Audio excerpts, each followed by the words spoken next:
We always make the joke around here that we don't want to guess. We want to work off of truth, which means it's data-driven, and we make our decisions from what we've learned and then what we know we can do. The beautiful thing about what we get to do with ads is you can scale and pull back gradually. It allows you to have a little nuance in how you manage your campaigns.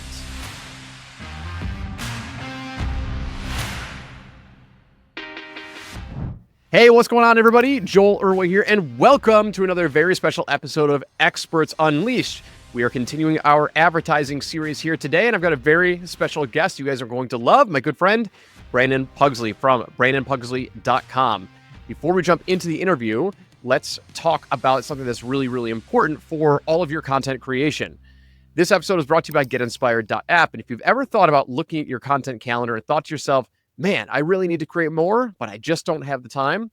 Well, if yes, then you need a marketing butler. Inspired is your own personal marketing butler that brings you new, ready-to-use content for your brand every single day. And it's all based on proven viral ideas. So you never need to create. It will bring you the content you just approve or reject it. Stop wasting hours trying to be creative on demand. Transform your marketing without the time investment now. Grab a 14-day free trial at GetInspired.app. Brandon, what's up, my man? Good to see you. Good to see you, Joel. Dude, so I'm excited to chat about this because, as you know, we go way back. You came to one of my events. We've chatted. We've talked about lots of things over the years, and you are just a slayer when it comes to managing ads. So part of this series is we want to really talk to people who know how to manage ad spend past $5,000 a month. So give our listeners a little bit of background as to your experience, and we'll start there. Awesome. So I guess it was about 2017 when I started running ads. Came down, got around a bunch of really smart folks around digital marketer and some really sharp people who taught me the basics. I'd come from the corporate world where we did messaging and marketing and all those things. So I knew how to craft a message, but learning to lean into social and take advantage of the algorithm made it different. Since then, we've scaled upwards of accounts that have done over $1 million a month.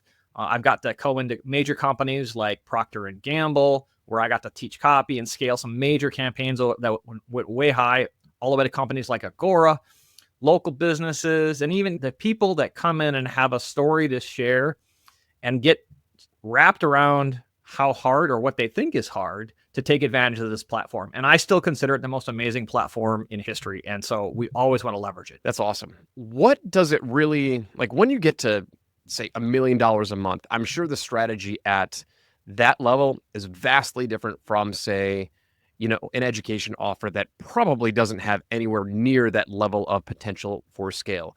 What are the different types of clients that you work with right now? What are their niches? What are their industries? Because I think that's relatively important for context as we continue in this conversation. So I deal with a lot of experts, what I would call authors, speakers, consultants, coaches, the people who deal with their expertise. In this climate, people come up with a significant history, and then turning that expertise into a campaign that actually brings in leads and clients and cash becomes a major issue. If you're looking to supplement or you're looking to expand, you're looking to add on a new revenue stream into your business, all those things require the ability to leverage the platform. And yes, there is differences at a scale when you're running, $500,000 or $1 million or even $25,000 or $30,000 a month, because you're working with a campaign or you're working with an offer that's proven. So the metrics are granular. You're way down in the weeds and you're just managing the performance, the creative turnover, and new angles. So you're just actually creating almost a churn where you just monitor it and adjust as necessary, trying to stay ahead of the algorithm. When you're first starting up smaller offers, it's a little more dynamic. It's a little more stressful in the beginning. But if you understand how to apply the teaching, if you understand how to apply some basic mechanical structures, then you can actually get results pretty fast. Cool.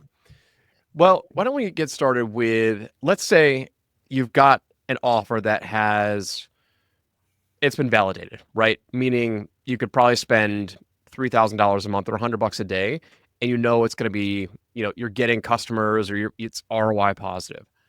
And the client is now ready to say, all right, Brandon, ready to increase ad spend. What happens once we get past that, say, $100 per day mark, or maybe you have a different metric, or like a different milestone in terms of ad spend. What are your milestones? Let's ask that first. So let's back it up just a little bit. So Okay. if the economics in the funnel work, so if we're selling an education offer, it's a low ticket. That's the front end. You have to look at the average order value, how much money you're going to generate per client on average. And the beautiful thing about that is once you know that number, you have a budget. So if I have an average order value of $40, $50, it's hard to make the economic scale. But if a funnel is worth $1,000, the opportunity then gives you a higher threshold that you can work with. If we're dealing with just a small front end offer, let's say it's a book, $8, $10 for a book, and there's nothing behind it that's actually set up to work, it puts a lot of pressure on that front end. That's where people break, is they come in and the system that brings it in is they'll break on the front and the secondary offer doesn't pick up. And so they start to go negative. Scaling a beginning offer, you're profitable, it's validated, it's starting to go, is like the sweet spot. Because now you have the opportunity to start adding some spend and then monitoring it. The number, for me, when I start looking at data, and I do a lot, we always make the joke around here that we don't want to guess. We want to work off of truth, which means it's data-driven, and we make our decisions from what we've learned and then what we know we can do. The beautiful thing about what we get to do with ads is you can scale and pull back gradually. It doesn't have to be, oh, we're going to triple spend or we're going to turn everything off. It allows you to have a little nuance in how you manage your campaigns. Mm-hmm. Now, when we get to talk about scaling or I've got an offer that works and I can start to scale. As you add spend into any campaign, it gets more expensive to get customers. You get deeper into the prospecting pool. Mm-hmm. So there's two types of scaling. There's horizontal scaling and then there's vertical scaling. Vertical scaling is quite simple. I'm going to put more money against a campaign. Horizontal scaling is actually quite simple. I just take the existing campaign and duplicate it. They both create scale, and then you can monitor your metrics. So every offer has a break point. And it doesn't matter how big or how small you are. Even running a campaign of $1 million a month versus one running $3K a month. It makes no difference. Every campaign is going to hit a threshold of profitability where you kind of hit that sweet spot. And if you go over it, you go too far in scale, you start to lose profitability. So you pull back. That's a sweet spot. And now I can do other things. I can play with different pains, different problems, different headlines to bring in a different market segment. I can also horizontally scale and try and see if I can find another pool or another pocket of clients within the algorithm. A few years ago, the algorithm was super broad. It would go out and find like you could go all day long at really high budgets and it would go very wide and would search for a long time. And about 3 years ago, it started changing and it's a much shallower pool now. So if you think about it as a blue ocean, every offer would love to hit a blue ocean. And you run out and it's this super wide, big body of water and you could fish all over the place. What the algorithms did is they made the ocean smaller. They said, okay, we're going to let you go out, but we're going to keep the place where you can fish smaller. And so what happens is you start to present that offer to the same group of people over and over again. Inside the platform, we call that frequency. And so that's how you can tell if you're hitting a very broad number of people or if you're hitting a very narrow group of people. If I scale up a campaign, it's doing $3K a month. And I start to scale and I watch that frequency. I'm making numbers up, but these numbers are consistent across offers. So the frequency is 1.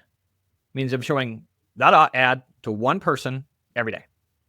Now that gives me a chance to go wide, right? The ad spend I have is great. It's rated at 1. It means I'm always showing it to new people. I'm not being repetitive. It's fantastic. I got a wide lake. I got a big ocean. If I start to see that ad creep up, where that frequency goes north, that's going 2, 3, 4, that means I've got a small pool. Now there's reasons for that, but that's how you can start to pay attention. At big scale, what we saw was the frequency would start to climb, even though it shouldn't have. That's how it told us that the algorithm had changed. It was putting us into a smaller pool. So then we had to have different ways to scale. So that's horizontal scaling. So now we duplicate it. We start to spread out campaigns, create multiple sets of campaigns so that we can keep that frequency low and we keep looking for our next client. And that was a big change in the algorithm that really disrupted a lot. And one of the reasons why scaling can run into issues. You can plateau. And you can run into issues. Yeah, we're running into that right now with one of our clients that was crushing it. CPAs were fantastic. Like we were profitable on the front end, and she had some issues to take care of on the back end. So her refund rate was really high. We finally got that taken care of. Like we paused ad spend. We fixed the product fulfillment. We're able to get the refund rate back down to acceptable ranges. And we relaunched the campaigns, and now it's like crickets. And I look at the frequencies, and our frequencies are very high, and it's a broad offer. I mean, it's a business opportunity offer, style offer, only the United States, but still that's a very large market. And so how do you get over that hurdle? Like if they are if they are only forcing you into a shallow pool, how do you tell it, get me into another pond, like get me somewhere else? Yeah, the big one on that is duplicate the campaign. A lot of times, whenever we have an issue that goes along and like the campaign starts underperforming, the analogy I saw was fishing. Well, you cast a line out. Okay, well, the algorithm's going to run off and do its thing. Don't worry about it. Right? If it starts to spike or starts to go sideways, the easiest, quickest thing is to turn the campaign off, duplicate it, say, go fishing again. If you're on a lake fishing and in one spot's bad, you go to another spot on the lake. It's pretty simple to reset. But the other thing to look at is if the algorithm is pushing it, you may have narrowed your message. You may have gotten so hyper specific in the call out that it believes that it can only find a small number of people. So the initial headline, in this case, the headline or the hook, the first couple lines of copy are some of the most valuable real estate in advertising. It's just by far, that's like the 95.5 of where do you put your energy is in that first couple lines of messaging. So if you're overly broad, and let's say we're calling out something, you'll see it all the time, attention, whoever, attention dog walkers, right? That's super specific. So if Facebook says, I can't find enough people, they're just going to keep serving the same people. One of the things we do to help avoid that is once we have an offer validated, we want to tap into the market language, move away from copy and move back to a relatable phrase from the market, from the avatar, from the person who's gotten the result you're promising. And it doesn't matter who that is or what it sounds like because it's not us creating it. The market created it. The person who got the result created it. And if you can find a phrase from them, that is more powerful than any copywriter will ever be on social. And that's how we, a lot of times, will start to expand the market. As we'll come back and say, okay, we've validated the offer with offer copy. In fact, I still to this day use the power offer. And it's fun to use because I can quickly validate an offer. Once we start moving into scale or production, then I start looking for market copy, which means I want to talk to the people who got the result. Where were you when you started? What was that like? And I listen to how they talk about it. And then I use their language. Because no matter what, the market language will always outperform any kind of copy. And if they do it right, then I can use that phrase. Comes with your interviewing. I can use their phraseology in that first most valuable line of real estate, and then people see themselves in the problem. I don't have to convince them. From a technical standpoint, right? Let's say you are spending, something small, 10 grand a month, right? And you are running into your first major hurdle. Maybe it's frequencies are very high, ROI is going down. What's the first thing that you try to do to get it back so you can spend more and more? Is it creative? Is it more copy? Is it audience testing? Let's paint a picture now of expectations for someone who does start to spend a little bit more money and what they need to monitor. Oh, that's great. So everybody pays attention to one of two things: CAC, cost acquire a customer, or ROAS, return on ad spend. Those are the two big numbers that everybody talks about. And I made this amount of money, blah, blah, blah, blah, blah. Okay, fine. That's wonderful, but that's a lagging indicator. That is what happens at the end. The leading indicators are the ones you want to pay attention to once your campaigns are mature. So there's a couple of metrics I like to pay attention to. One is frequency, but it's not a high one. The other one I pay attention to and I monitor a lot is actually CTR all. Mhm. So this is just the number of clicks that your ads are collecting. Doesn't matter where they are on the ad. It's a representation of engagement by the platform. The more engaging your content, meaning your ads, the less expensive it is for Facebook to put it in front of somebody, which means you're going to get better. You get better engagement, you get more comments, you get more click-throughs, you get more everything, which the platform wants. So it lowers your cost. It values your creative higher in the auction, so you get better placement in the auction. So CTR all is massive. When the CTR starts to fall off, when the CTR all starts to decline, that's your leading indicator.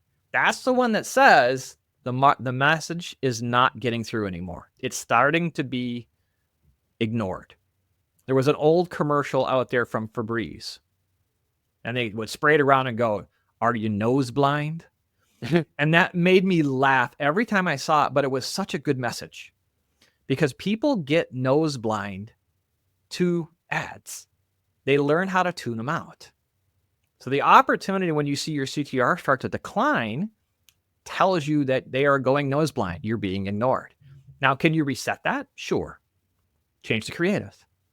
Do you have to go crazy? Even at 10K a month? No.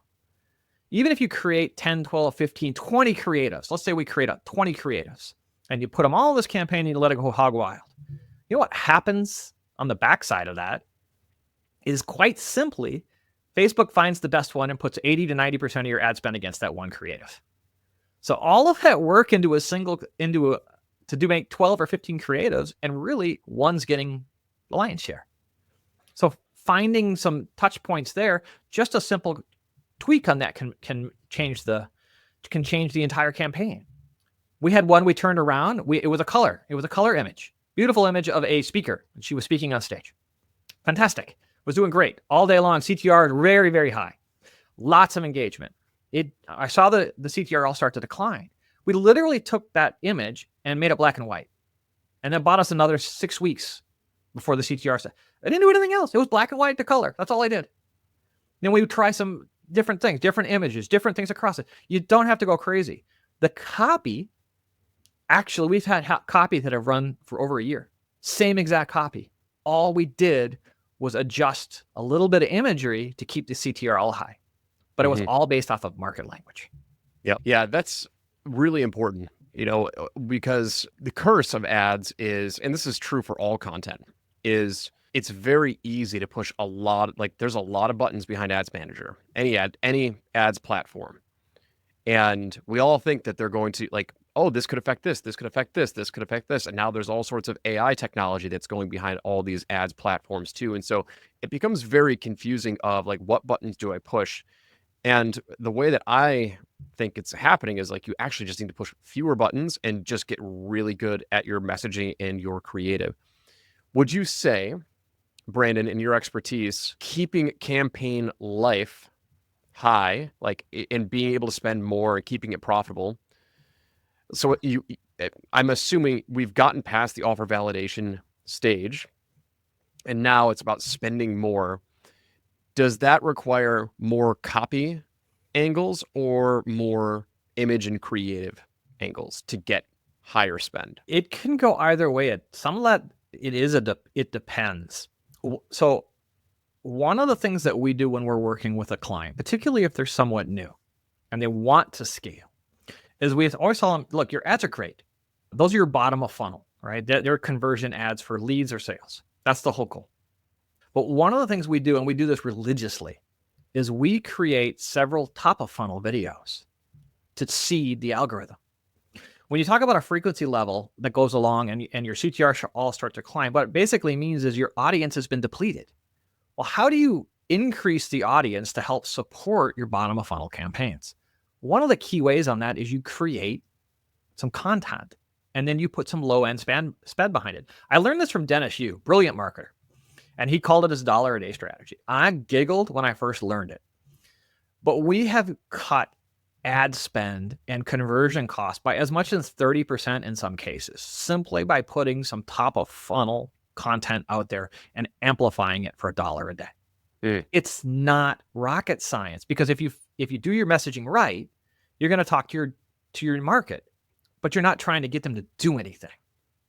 So since you're amplifying, now you're building your top of funnel audience, and you're allowing your conversion campaigns to pick up the rest. Now that doesn't matter if you're using Advantage Plus or you're using traditional targeting or any of these push button wacko gizmos. The technique of the month doesn't matter, because ultimately now you're seeding and attracting new people into your audience, which tells Facebook, find me more people like this. And it's a much lower objective. I can build campaign out, put $1 a day, and put it in front of 10,000 people a week for $15, $20. Well, that certain percent of those are interested in what you're offering. So now the algorithm can find more people like that. So it helps stretch and make my campaigns perform for even longer. Then I can look at, okay, is my offer, is my CTRL falling? Is my frequency climbing? So how am I doing in the auction? And then do I need new creative, or do I need a new message? The majority of the time, once you get a good message, evaluate your lead follow-up. Are they good leads? Are they quality? Then you're going to find that the creative drives the basis. Then it's image versus video. That's always the question I get. Image versus video. I still get better results consistently with images on a conversion campaign. Top of funnel, we use video. So we allow them to support. Now, there's some little tricks and things, like you can include video in a campaign structure to knock down some cost. And that gets way in the weeds. For somebody who's just coming up, focus on your top of funnel videos to build your audience. Support that with a little bit of spend, so you're not in the 24-hour it's gone from consciousness wheel. Let your conversion campaigns run with some nice, easy images that aren't super polished. Nobody's there looking for an ad. It's social media. So let them be native, let them be natural, let them show you, particularly if you can show the product in use. So if you're a speaker, you're on stage. If you're coaching, you're coaching a group. If you're consulting, that you're working with clients, those native, natural images still outperform almost everything. If you're on the e-com side, then there's differences depending on what you're trying to do. But on people who are working with their expertise and they're working with the skills that they bring to the market, show people. That always outperforms. Got it. So the biggest thing here is, native images on the conversion side, your bottom of funnel converts the best, right? Yes. So let's say you've got a low ticket offer. Talk about your messaging strategy. What we like to do with our low ticket stuff is, I call them mini sales page ads, right? It's essentially a longer form power offer, but I usually pitch right in the body copy, meaning the way that I think about it is I want them knowing I want as qualified of a click as I can possibly get going to my sales page, because I actually want the sales page to do very little of the heavy lifting. There's too many distractions. My theory is there's too many distractions on the web page now, and it's too easy for them to click back off, that I want them as qualified as possible when they read the ad and click. So when they go to the sales page, just, okay, hey, I'm in the right place. Let's do a quick scan through of what I'm going to get, and let's complete the purchase. How do you write your conversion style ads, bottom of funnel ads? Is it a similar style? Do you like more curiosity based, where you aren't revealing that it's actually a product and you want the sales page to kind of convince them to buy? What's your strategy? If I'm looking for sales, and let's just deal with a sale, low ticket sale, educational type of product, PDF, a book, something like that, I want to qualify them on the platform. So I'm willing to sacrifice some CTRL, which means I'm going to sacrifice some longevity of my campaign to get a higher qualified, so that I can feed that data of this is actually my buyer back into the platform quickly. So I try and do that. As the campaigns mature, it's going to flame out faster, just because it's offer driven. So then the way I want to evolve off of that is I want to start bringing the market language in. That's where your social proof comes in. That's where I'm starting to get some results from that offer. I can bring that language up to the front. Now, I still don't want to use curiosity, because I don't want them clicking through to the page going, what is this? I want them to know it's an offer. I want them to know what the transformation they're going to get from it. The market language that I want to use in the hook is actually problem-based. It's typically problem aware. So I'm looking for a level 2, level 3. So problem or solution aware. Somebody who typically they know they have a problem, but they're unclear. Maybe they can't define it clearly. So I want a language hook from the market where they can go, that's me. And now they're clicking in and I'm not convincing them. They're going, I have this problem. I relate to that. And you can help me solve that. All right. Is this low risk? Now they're not in a position of defensiveness or skepticism. They're in a position of tell me more. And if I can take them 80% there on the ad, then I want to do that. So by the time they get there, the only thing I'm worried about when they get to the offer page is, where do I pay? I don't want a 20, 25 or a 30 page sales letter. I don't want, because it's too hard, just honestly. Yeah.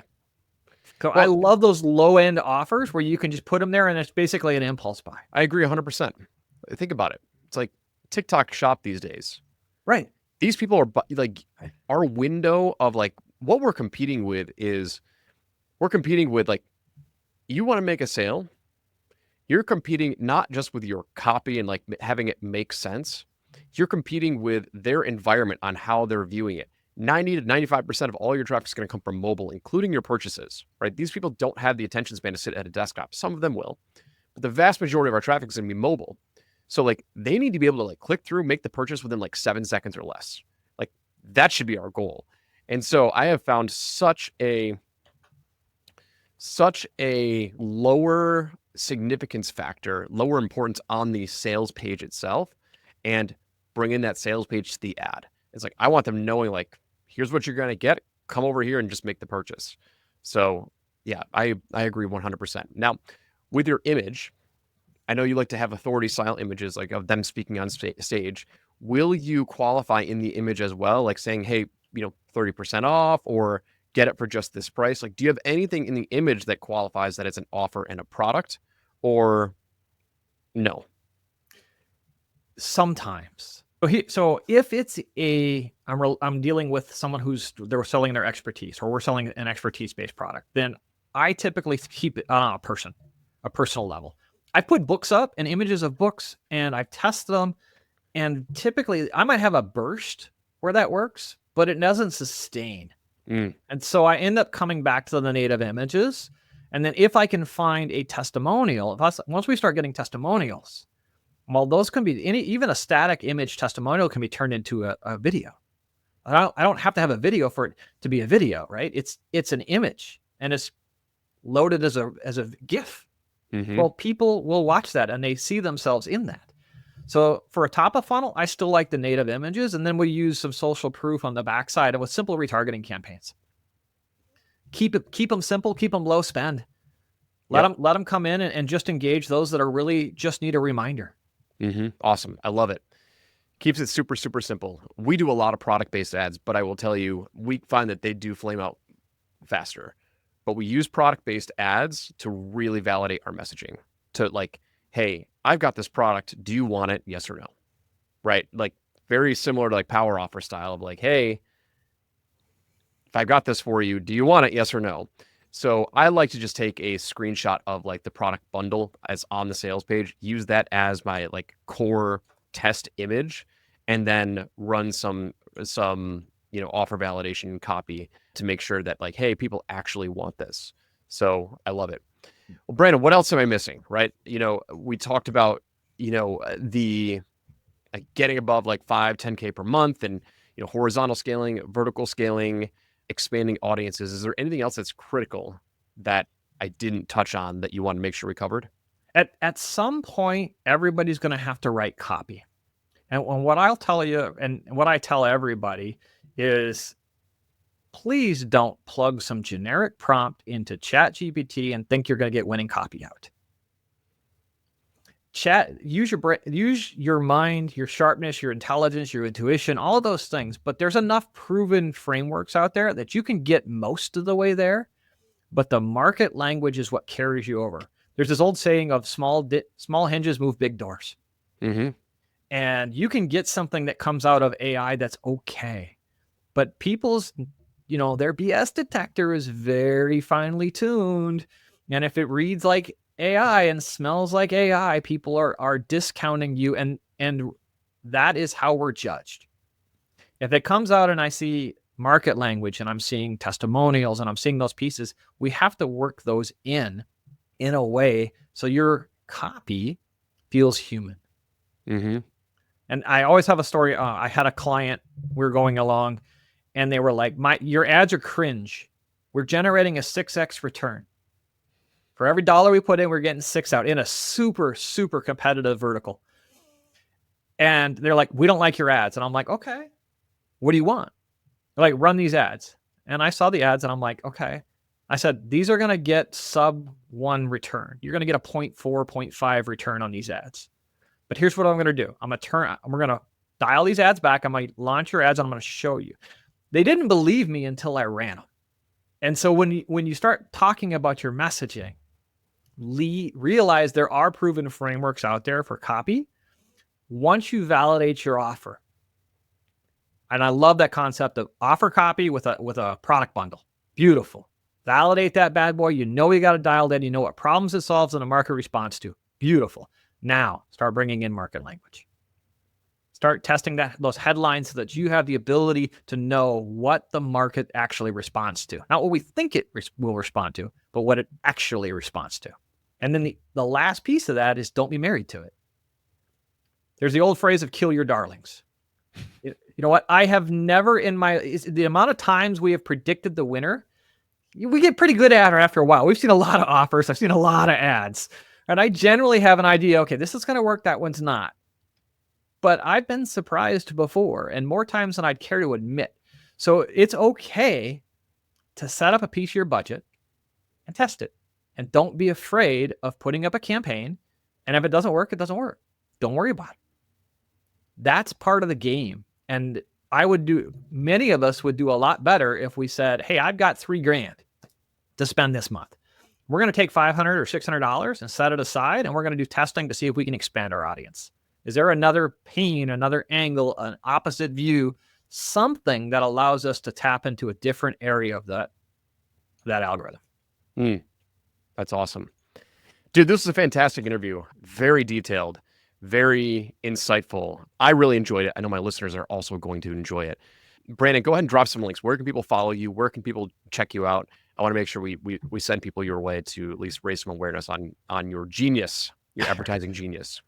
Of course, you can visit me at brandonpugsley.com. I know at some point here we'll deal with my last name, but it is what it is. The Addams family is the never-ending running joke. So we get to have fun with it and enjoy it. If you come in and tell me you came from Joel and Experts Unleashed, and we got a little special gift for you as well. Awesome. Love it. Thanks, Brandon. Appreciate it. And we're going to wrap up today's episode. And just as a reminder, if you are interested in having your own personal marketing butler serve you fresh new content every single day, whether that's organic or ads, head over to getinspired.app and grab a 14-day free trial and put the marketing butler to the test to work for you. Thanks again. We'll see you on the next episode. Take care.